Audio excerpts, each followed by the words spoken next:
Super tasty chicken ಕುರ್ಮಾನ ಇವಾಗ ಮಾಡೋಣ ಬನ್ನಿ. ತುಂಬ ಸಿಂಪಲ್ ಆ್ಯಂಡ್ ಸೂಪರಾಗಿರುತ್ತೆ.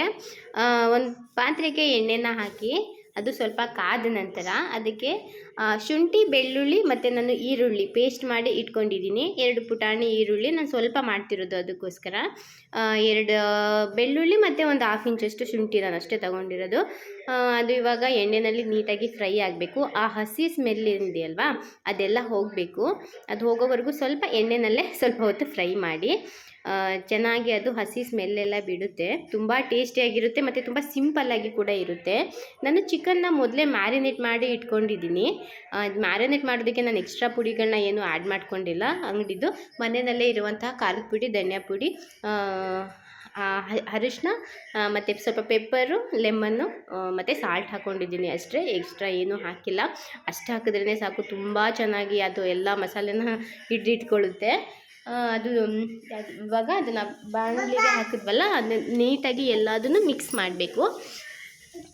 ಇದೆಲ್ಲ ಇಟ್ಕೊಳ್ಳೋ ಥರ ಅದನ್ನೆಲ್ಲ ಮಿಕ್ಸ್ ಮಾಡಿಬಿಟ್ಟು ಸ್ವಲ್ಪ ಹೊತ್ತು ಅದನ್ನು ಮುಚ್ಚಿ ಅದನ್ನು ಬೇಯಿಸಬೇಕು. ಅದೇನು ಮಸಾಲೆನೆಲ್ಲ ಹಾಕಿದ್ದೀವಲ್ವ, ಅದೆಲ್ಲ ಇಟ್ಕೊಳ್ಳೋಕ್ಕೆ ಸ್ವಲ್ಪ ಹೊತ್ತು ಅದನ್ನು ಮುಚ್ಚಬೇಕು, ಬೇಯಿಸಬೇಕು. ನಂತರ ಲೀಡ್ ಓಪನ್ ಮಾಡಿದ್ರೆ ಎಷ್ಟು ಚೆನ್ನಾಗಿ ಬೆಂದಿದೆ ನೋಡಿ. ಅದು ಎಷ್ಟು ಚೆನ್ನಾಗಿ ಉಪ್ಪು ಖಾರ ಎಲ್ಲ ಇಟ್ಕೊಂಡಿರುತ್ತೆ. ತುಂಬ ಟೇಸ್ಟಿಯಾಗಿರುತ್ತೆ. ಸ್ಮೆಲ್ಲೇ ಘಮ್ ಅಂತಿದೆ. ನೀವು ಒಂದ್ಸಲ ಹೀಗೆ ಮಾಡಿ. ಅದಕ್ಕೆ ಒಂದು ಟೊಮ್ಯಾಟೋನ ನಾನು ರುಬ್ಬಿಟ್ಕೊಂಡಿದ್ದೆ. ಎಲ್ಲ ನಾನು ರುಬ್ಬೆ ಇದಕ್ಕೆ ಆ್ಯಡ್ ಮಾಡ್ಕೊತಾ ಇದ್ದೀನಿ. ನಾನು ಮ್ಯಾರಿನೇಟ್ ಮಾಡಿದ್ನಲ್ಲ, ಆವಾಗಲೇ 1/2 ಲೆಮನ್ ಹಾಕಿದ್ದೆ. ಸೊ ಹಾಗಾಗಿ ಒಂದು ಚಿಕ್ಕ ಟೊಮ್ಯಾಟೋನ ರುಬ್ಬಿ ಹಾಕ್ಕೊತಾ ಇದ್ದೀನಿ. ಅದಿವಾಗ ನೀಟಾಗಿ ಎಲ್ಲ ಫ್ರೈ ಆಗಿದೆ ಅಲ್ವಾ. ಸ್ವಲ್ಪ ನೀರು ಹಾಕ್ಕೊತಿದ್ದೀನಿ. ಮ್ಯಾರಿನೇಟ್ ಮಾಡಿ ಇಟ್ಕೊಂಡಿದ್ನಲ್ಲ ಮಸಾಲೆ ನೀರು, ಅದನ್ನು ಆ್ಯಡ್ ಮಾಡ್ಕೊತಾ ಇದ್ದೀನಿ. ಆ್ಯಡ್ ಮಾಡಿ ಅದನ್ನೆಲ್ಲ ನೀಟಾಗಿ ಮಿಕ್ಸ್ ಮಾಡಿಬಿಟ್ಟು ಇವಾಗ ಸ್ವಲ್ಪ ಹೊತ್ತು ಮುಚ್ಚಿ ಅದನ್ನು ಬೇಯಿಸೋಣ. ತುಂಬ ಸಿಂಪಲ್ಲಾಗಿರುತ್ತೆ. ಅದು ನೋಡಿ ಎಷ್ಟು ಚೆನ್ನಾಗಿ ಬೆಂದಿದೆ, ಬೇಯ್ತಾ ಇದೆ.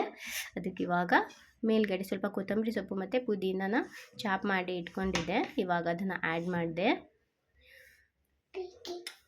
ಎಷ್ಟು ಚೆನ್ನಾಗಿ ಬೇಯ್ತಾ ಇದೆ ಅದು. ಆ್ಯಕ್ಚುಲಿ ತುಂಬ ಅಂದರೆ ತುಂಬ ಟೇಸ್ಟಿಯಾಗಿರುತ್ತೆ. ಒಂದು ಸರಿ ನೀವು ಮಾಡಿದ್ರೆ ಪದೇ ಪದೇ ಇದೇ ಥರ ಮಾಡ್ತೀರಾ. ಒಂದು ಸಲ ಈ ಥರ ಟ್ರೈ ಮಾಡಿ ನೋಡಿ. ಇವಾಗ ಇದನ್ನು ಬೇಯೋಕ್ಕಿಡೋಣ. ಚೆನ್ನಾಗಿ ಅದೆಲ್ಲ ಉಪ್ಪು ಖಾರ ಬಿಟ್ಟು ನೀಟಾಗಿ ಫ್ಲೇವರ್ ಎಲ್ಲ ಆ್ಯಡ್ ಆಗಿರುತ್ತೆ. ಚೆನ್ನಾಗಿ ಬೆಂದಿದೆ ಇವಾಗ. ಚಿಕನ್ ಅಂದ್ರೇ ಯಾರಿಗೆ ಇಷ್ಟ ಇಲ್ಲ ಹೇಳಿ.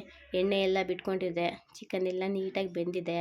ರೈಸ್ ಜೊತೆಗೆ ಹಾಕ್ಕೊಂಡು ತಿಂತಾಯಿದ್ರಿ, ಆಹಾ, 2 ತುತ್ತು ಎಕ್ಸ್ಟ್ರಾನೇ ಹೋಗುತ್ತೆ. ತುಂಬ ಚೆನ್ನಾಗಿ ಬೆಂದಿದೆ, ಬೇಯ್ತಾ ಇದೆ. ಸ್ವಲ್ಪ ಗ್ರೇವಿ ತಿಕ್ಕಾಗಲಿ ಅಲ್ವಾ, ಅದಕ್ಕೆ ಎಕ್ಸ್ಟ್ರಾ ಏನು ಆಡ್ ಮಾಡೋದು ಬೇಡ. 5 ಮಿನಿಟ್ಸ್ ಜಾಸ್ತಿ ಬೇಯಿಸಿದ್ರೆ ಅಷ್ಟೇ ಸಾಕು. ಇವಾಗ ನೀಟಾಗಿ ರೆಡಿಯಾಗಿದೆ ನೋಡಿ. ಸ್ವಲ್ಪ ಹೊತ್ತು ಬೇಯಿಸಿದ್ರೇ ಸಾಕು, ತಿಕ್ಕಾಗುತ್ತೆ ಗ್ರೇವಿ. ಟೊಮ್ಯಾಟೊ ರುಬ್ಬಿ ಹಾಕಿರ್ತೀವಲ್ವ, ಹಾಗಾಗಿ ನೋಡಿ ಎಷ್ಟು ಚೆನ್ನಾಗಿ ತಿಕ್ಕಾಗಿ ಬಂದಿದೆ. ರೈಸ್ ಜೊತೆ ತುಂಬ ಚೆನ್ನಾಗಿರುತ್ತೆ. ಒಂದು ಸಲ ಈ ಥರ ಟ್ರೈ ಮಾಡಿ. ಪದೇ ಪದೇ ನೀವು ಇದನ್ನೇ ಈ ಥರನೇ ಮಾಡ್ತೀರಾ. ಎಕ್ಸ್ಟ್ರಾ ಐಟಮ್ಸ್ ಏನೂ ಇರಲ್ಲ, ಬಟ್ ಸಿಕ್ಕಾಪಟ್ಟೆ simple and tasty. Thank you.